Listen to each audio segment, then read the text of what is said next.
Hey, Lieutenant, how are you doing? I'm doing very well, thank you. How about you? We're good. We're good.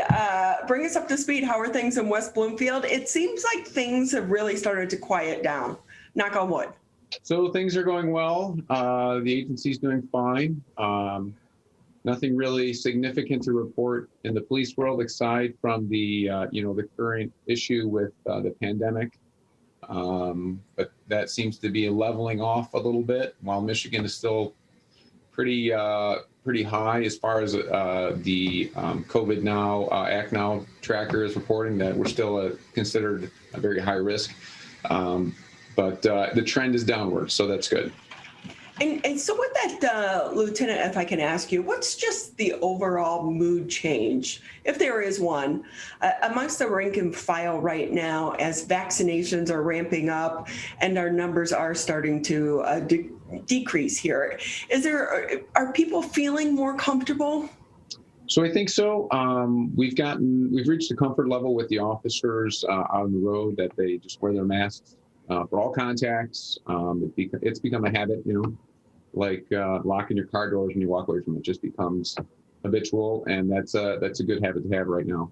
Vaccinations are in the low 40s for first time, and our first injection in the mid 30s for fully vaccinated in the state. So that's good. We're really pushing vaccination here. It's been offered several times to the officers so that they can either go to a hospital or a clinic or something like that. So I myself have been vaccinated.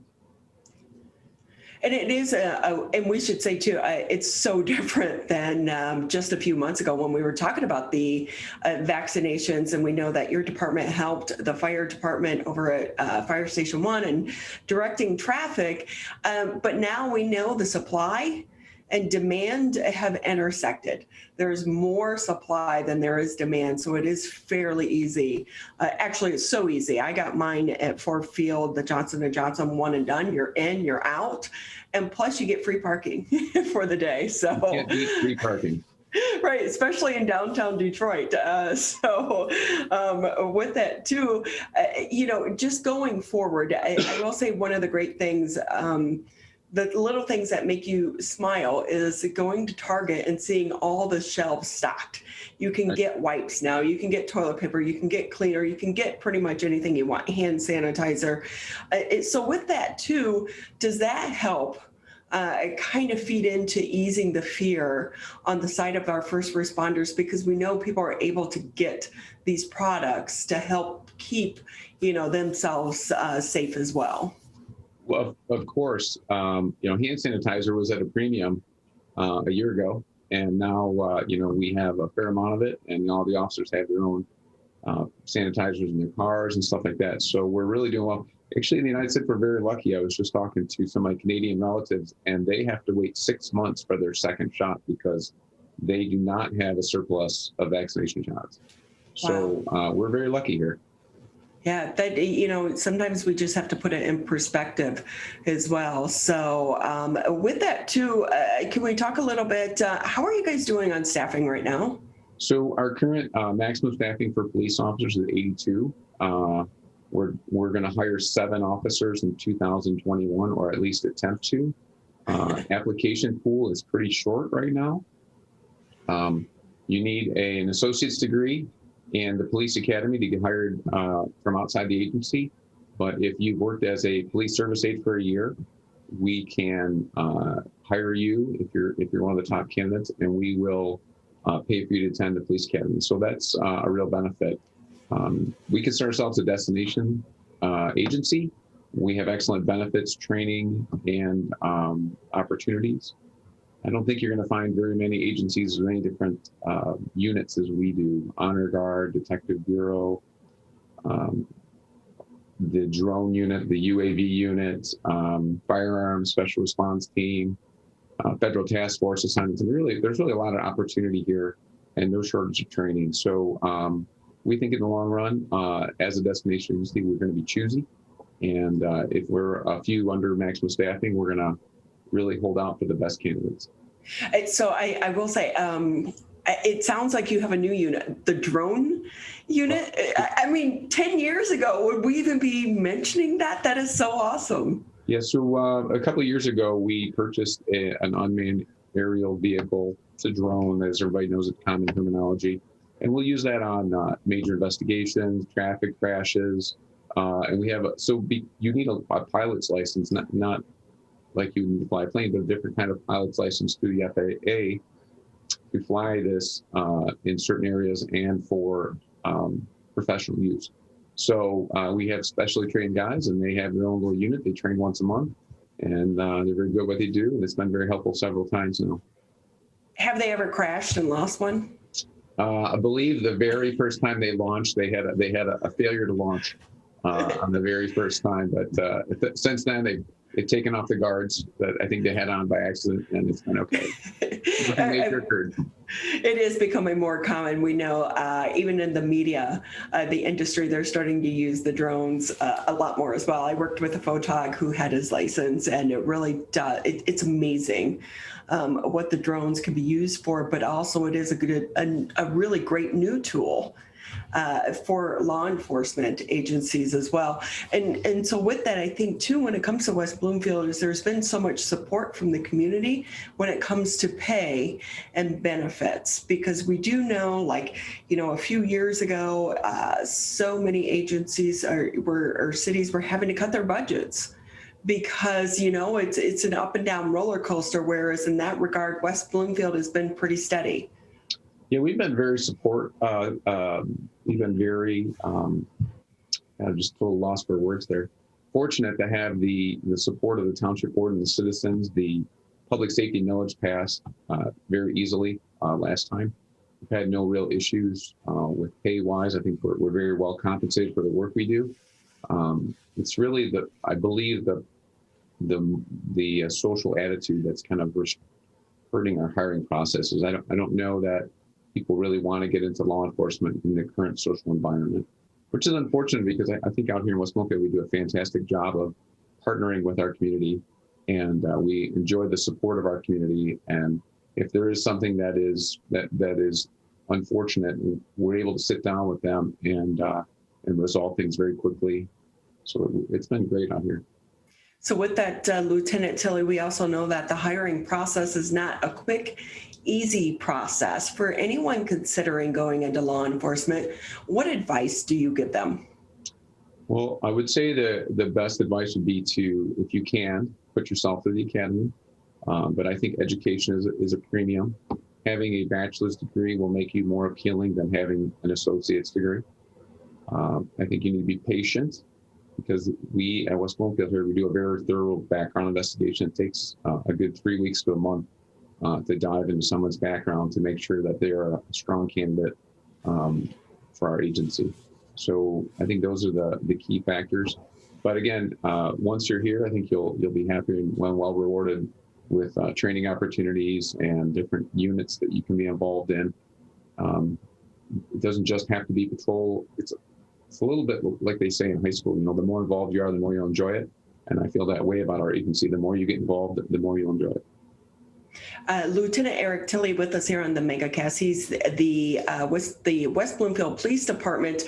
So can I ask you as well, I used to have the pleasure of doing the recruiting when I worked for ATF, and I will say your background process is so much easier than a federal background process, because they would go back 10 years, come out, talk to your neighbors, a lot of things that they kind of dug into. But one of the other big issues people didn't think about was their credit score and having good credit. Also their interviewing skills. Do those two things play into your process at all? So we do all of those things. We will speak with your neighbors. We'll do an in-home interview. We will check your credit scores. We'll scrub your social media accounts. I would say that our background is, while the federal one is probably a little more in depth, ours is pretty rigorous. So with that, now is a good time to clean up your life, and it's okay to have outstanding debt, I would imagine. We all have debt. It's just make sure you're not behind on your payments and things of those natures, because it can be a process. And like you said, just trying to get enough people of a diverse background to want to go into this industry is really challenging right now. It is indeed. But I think we're going to do okay here in the future. We have a lot to offer, and we want to hire the best people. So with that, Lieutenant Erik Tilli with us here on the MegaCast. He's with the West Bloomfield Police Department. I know that the DEA recently had their big push for people to return their unused medications. I know that you have a similar program all year round, though, don't you? So we have a prescription drug take back in the front lobby. It's like a mailbox. You can go up and you can put it in a bag and you can just drop it in there. But yeah, April 24th, the DEA prescription take back occurred. And here in West Bloomfield, we collected about 250 pounds of unused prescriptions. Funny enough, I was reading about that. There's a 30-pound limit per person to drop off. I'm not sure who keeps 30 pounds of prescription drugs at their house, but it's a fair sum. So, yeah. Yeah, we were surprised because we went, but we had so many pet medications. And, a lot of the medications people forget are for our pets are really designed for humans as well. So it's just as important to get rid of those medications as well as those for the humans in your household, because are you worried that throughout this pandemic, so many kids have been, spending more time at home, especially teenagers, because of the pandemic, that having those medications laying around the house can be tempting for them to start them down a path of illegal drug use? Yeah, it's always a concern. I guess being home more makes it a little bit more prevalent, but I think it's always a concern that if there's prescription pills laying around, not in a secure location, not out of reach, that whether intentionally or inadvertently, a child can get involved with that, sure. Erik Tilli with us here on the MegaCast. He's a lieutenant with the West Bloomfield Police Department. Just another minute or two with you here, Lieutenant, before we say goodbye. Anything maybe we didn't touch on that you want to mention for the community as we go into the summer months? One thing we are seeing so much right now, I know I drove through my neighborhood a few weeks ago when it was really nice. How many people leave their garages open while they're around back working in their yard? So there are some gypsy scammers who will go around, see your garage is unlocked. They'll send somebody around back to distract you while they'll either try to gain entrance to your unlocked front door or entrance through your garage into your house and take products or items from your house. So just be aware, be cognizant.